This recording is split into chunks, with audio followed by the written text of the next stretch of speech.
여러분 안녕하십니까? 오늘은 제가 고개를 조금만 숙였습니다.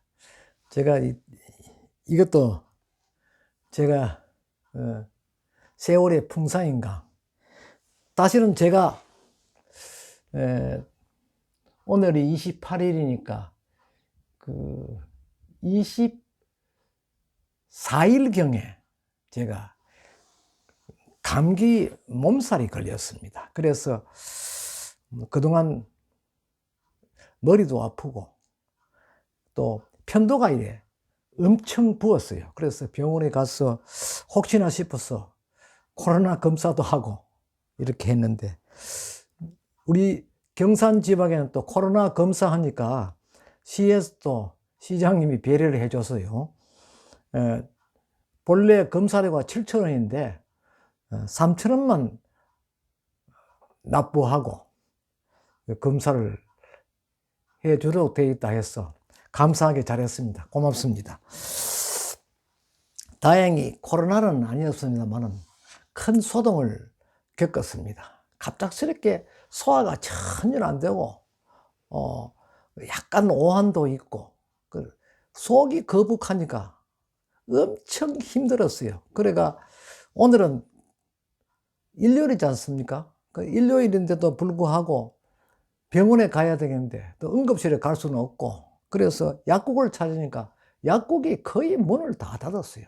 심지어 뭐 큰 대형 마트에도 그 군에 약국이 있었는데 약국을 폐쇄했대요.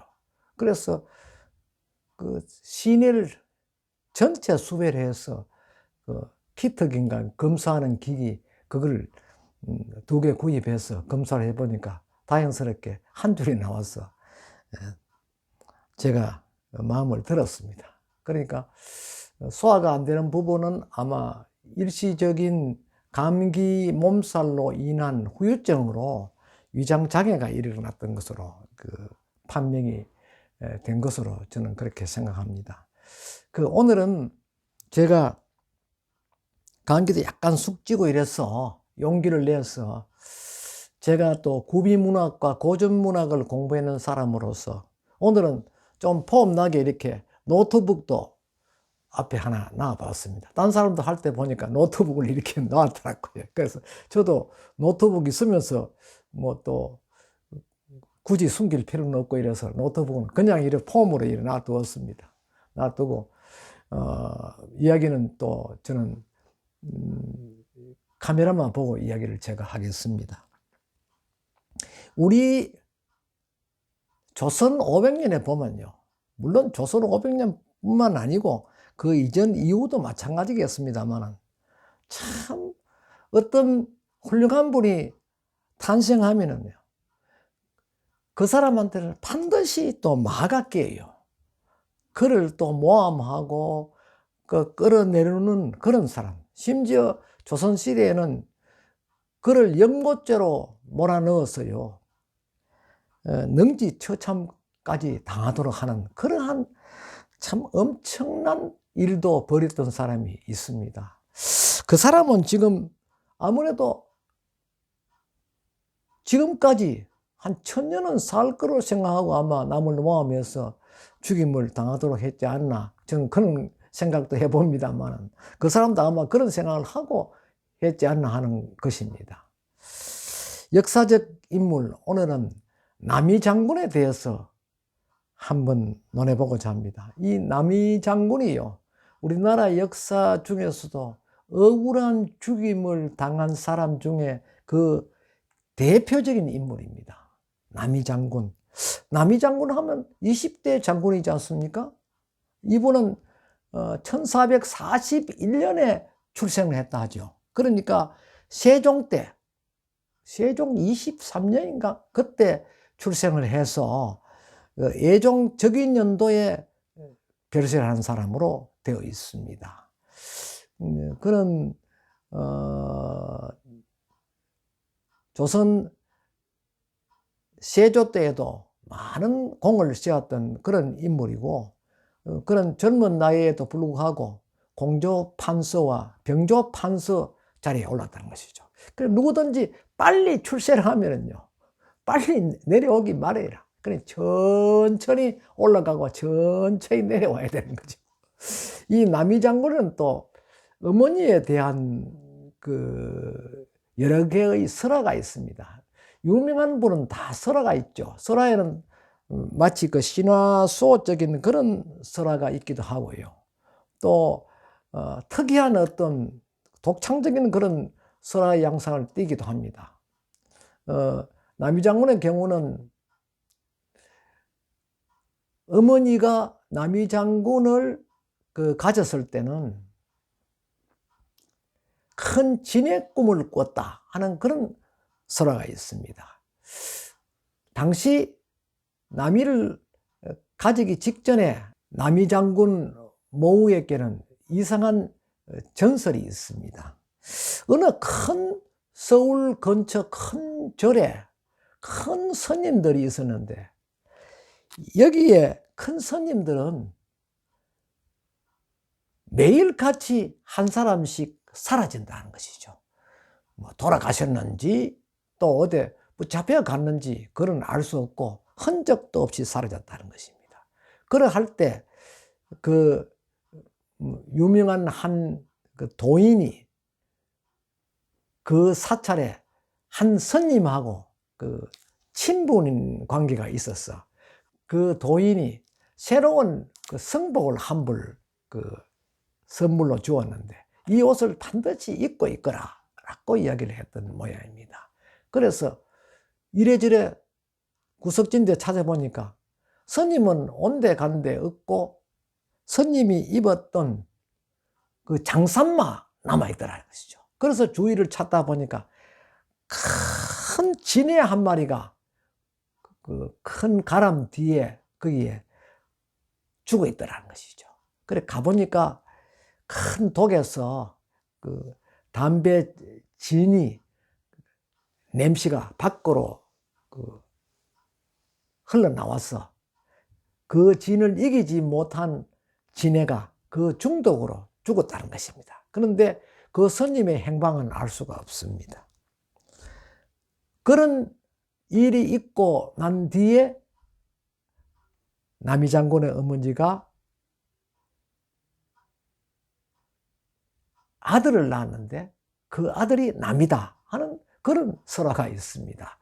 그러니까 이 진해는 이 껍질 자체가 이 갑옷처럼 생기지 않습니까? 그러니까 큰 장군이 나올 것이다 하는 그러한 얘기를 했던 모양이죠. 그렇게 해서 남이가 태어났다 하는 그런 이야기도 있고 또 다른 설화에는 이 어머니가 그 보통 사람이 아닌 특이한 그런 사람이었다 하는 그러한 이야기도 있습니다. 그러나 중요한 것은 이 남이 장군이요. 불과 1441년에서 1468년 같으면 약 6, 7년 정도 살다가 생을 마감했죠. 왜?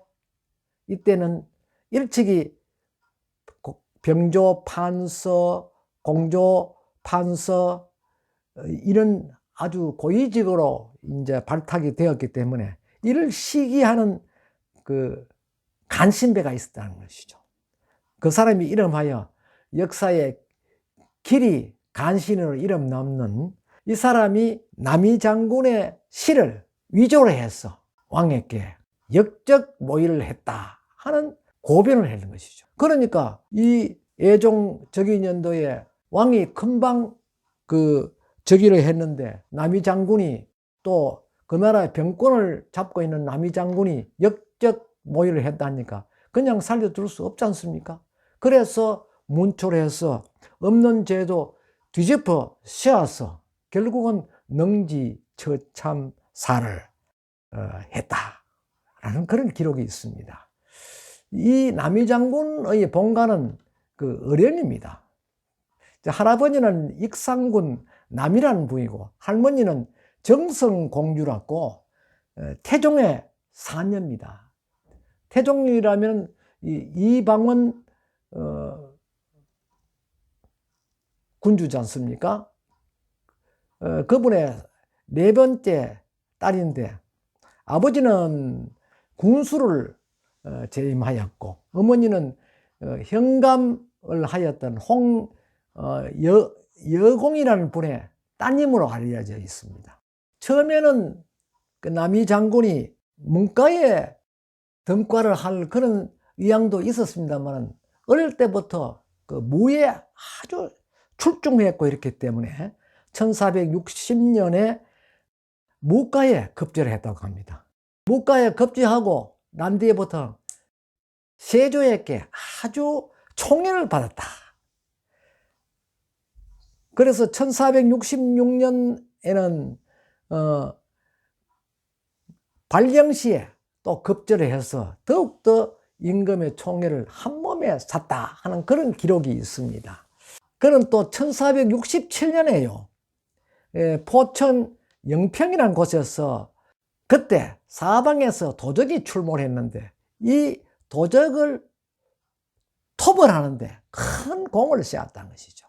그리고 또 이시애가 반란을 일으킬 때도 역시 대장으로서 이시의 난을 토벌을 하는데 큰 공을 세우고 이렇게 함으로 인해서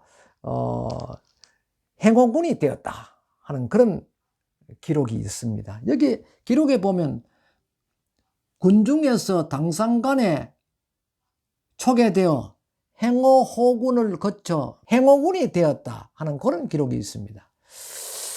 이제 이시의 난을 이제 평정하고 난 이후에 적개공신 1등에 그 책록이 되었고 익상군에 봉해졌다고 합니다. 그는 그로부터 성성장구를 했죠. 해서 기록에 보면은 여진을 토벌하고 평안도 선의사 윤필상의 지휘하에 우상대장이 되었고 주장 강순 좌상대장 어유소와 함께 만포로부터 파저강을 공격해 이만주를 참살했다 하는 그런 기록도 있습니다. 역시 노트북이 참 편리하네요. 숨겨놨는데 몇 가지 중요한 부분 제가 읽을 수도 있고 참 편합니다. 그래서 이제 2등 군공으로 책록이 되었고 그로부터 이제 공조판서로 임명되었다고 합니다. 1468년 부도청관으로 겸했고 이에 병조판서로 발탁이 되었다 하는 것입니다. 이것이 이분의 마지막 관직이었는데요.